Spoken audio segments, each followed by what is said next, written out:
ना डीआरडीओ इसरो को था यकीन, ना मोदी को थी कोई खबर।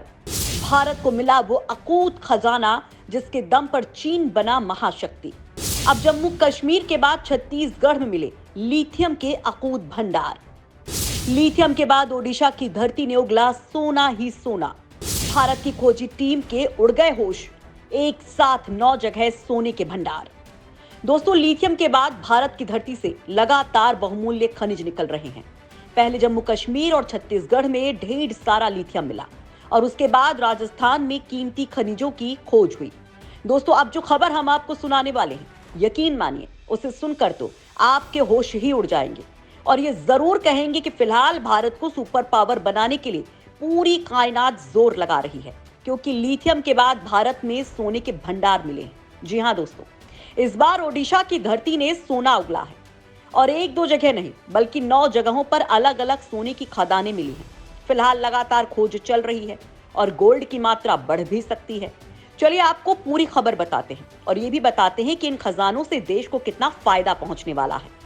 ओडिशा में मिली सोने की 9 खदानें, लगातार चल रही खोज, भारत की हो गई चांदी।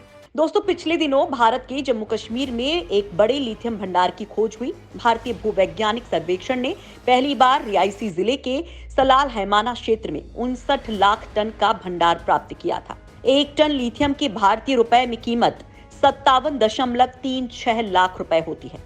ऐसे में जम्मू कश्मीर में मिले 59 लाख टन लिथियम की वैल्यू की बात करें तो मौजूदा समय में ये 3,384 अरब रुपए के आसपास होगी। जम्मू कश्मीर में लिथियम का भंडार मिलने के बाद दूसरी खुशखबरी है ओडिशा से, जहां पर 9 जगहों पर सोने का विशाल भंडार मिलने की खबर सामने आई है। इस संबंध में इस्पात और खान मंत्री प्रफुल्ल मलिक ने राज्य विधानसभा में जानकारी देते हुए बताया कि ओडिशा के 3 जिलों के विभिन्न स्थानों पर सोने की खदानें मिली हैं।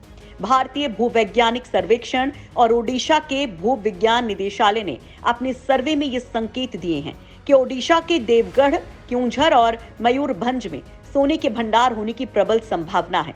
ढेंकानाल के विधायक सुधीर कुमार सामल ने इस संबंध में कहा कि खान निदेशालय और भारतीय भूवैज्ञानिक सर्वेक्षण के सर्वेक्षणों ने देवगढ़, क्योंझर और मयूरभंज सहित 3 जिलों में सोने के भंडार की उपस्थिति का खुलासा किया है। हालांकि इसके साथ ही ये भी बताया गया कि अभी तक स्पष्ट नहीं है कि तीनों जिलों में मिले सोने के भंडारों में गोल्ड की कितनी मात्रा है।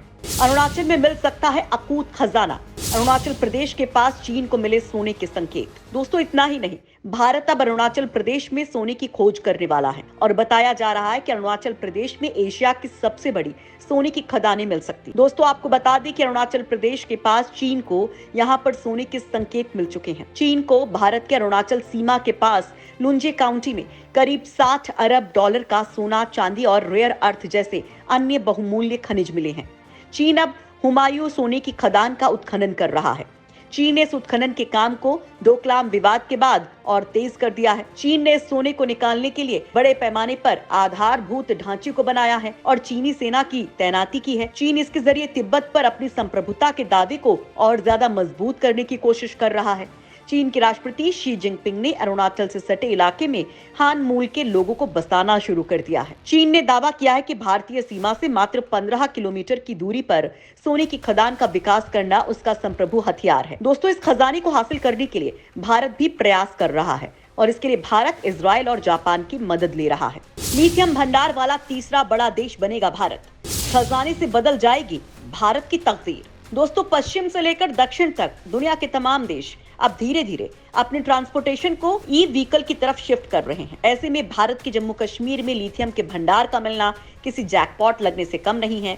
देश में पहली बार लिथियम का भंडार मिला है और ये भी कोई छोटा मोटा भंडार नहीं है। इसकी कुल क्षमता 59 लाख टन है, जो चिली और ऑस्ट्रेलिया के बाद दुनिया में सबसे ज्यादा है।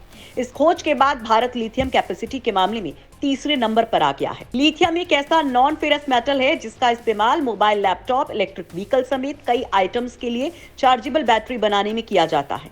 इस रेयर अर्थ एलिमेंट के लिए भारत अभी दूसरे देशों पर निर्भर है। भारत के लिए ये खोज बड़ी करामाती साबित हो सकती है। अभी तक भारत में जरूरत का 96% लिथियम आयात किया जाता है। इसके लिए बड़ी मात्रा में विदेशी मुद्रा खर्च करनी पड़ती है।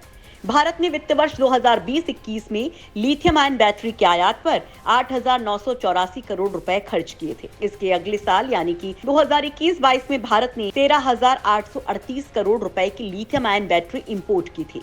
इस भंडार के मिलने से पहले से ही भारत उस क्षेत्र में आत्मनिर्भर बनने के लिए अर्जेंटीना, चिली, ऑस्ट्रेलिया और बोलीविया जैसे लिथियम के धनी देशों की खदानों में हिस्सेदारी खरीदने पर काम कर रहा है। इसी के साथ ही अफ्रीकी देश भी भारत से लिए गए उधार के बदले लिथियम समेत कई तरह के खनिजों के भंडार की खदानों को भारत को देने के लिए तैयार हैं। भारत सरकार का लक्ष्य है कि 2030 तक भारत में चलने वाली 30% निजी कारें, 70% कॉमर्शियल व्हीकल और 80% टू व्हीलर्स इलेक्ट्रिक हो जाएं। जाहिर है कि इस लक्ष्य को हासिल करने के लिए भारत में लिथियम आयन बैटरी का उत्पादन बढ़ाना जरूरी है, लेकिन ये केवल लिथियम का भंडार मिलने से मुमकिन नहीं होगा। इसके लिए लिथियम का इस्तेमाल बैटरी निर्माण में करना जरूरी है।